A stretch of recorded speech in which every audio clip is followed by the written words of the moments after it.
warahmatullahi wabarakatuh. Perkenalkan, nama saya Alia Pravita Putri. Saya ingin mempresentasikan bab tentang resensi. Pengertian resensi.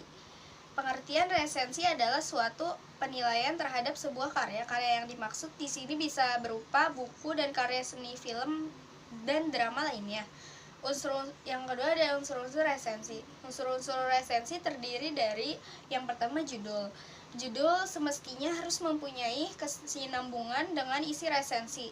Selain itu, judul yang menarik memberikan nilai lebih tersendiri. Yang kedua, menyusun data buku.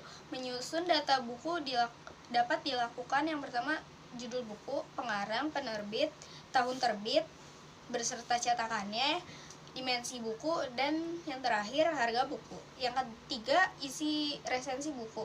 Bagian ini berisi mengenai sinopsis, ulasan singkat buku dengan kutipan singkat dan keunggulan serta kelemahan buku, rumusan kerangka buku dan bahasa yang digunakan.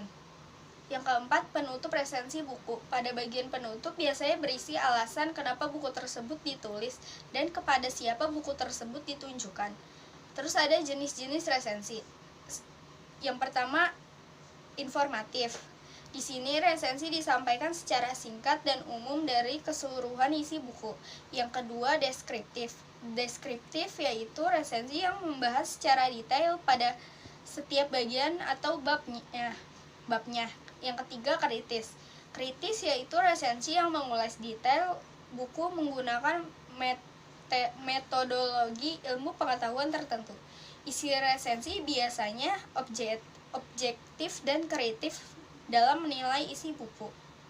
Terus ada tujuan resensi. Yang pertama, mengetahui kelebihan dan kekurangan buku yang diresensi. Yang kedua, memberikan bahasa kepada pembaca dan penilaian umum dari sebuah karya secara ringkas. Yang ketiga, memberikan masukan kepada penulis berupa kritis dan saran terhadap isi substansi cara penulisan buku. Terus yang keempat, mengetahui latar belakang dan alasan buku tersebut diterbitkan. Yang kelima, menguji kualitas buku dan membandingkan terhadap karya lainnya.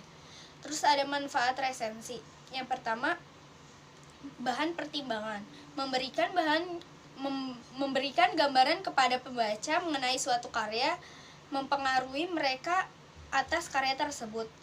Terus yang kedua, ada sarana promosi buku. Buku yang diresensi biasanya adalah buku baru dan yang belum pernah diresensi. Yang ketiga, mengembangkan kreativitas. Seperti yang kita ketahui bahwa semakin sering menulis semakin baik tingkat keahlian kita, sehingga dengan rajin meresensi secara tidak langsung bisa mengembangkan kreativitas menulis kita. Terus yang keempat, ada nilai ekonomis. Dan hal yang mungkin kita ketahui adalah dengan meresensi buku, kita bisa mendapatkan imbalan berupa uang atau barang lainnya. Sekian dari resensi saya. Kurang lebihnya mohon maaf. Wassalamualaikum warahmatullahi wabarakatuh.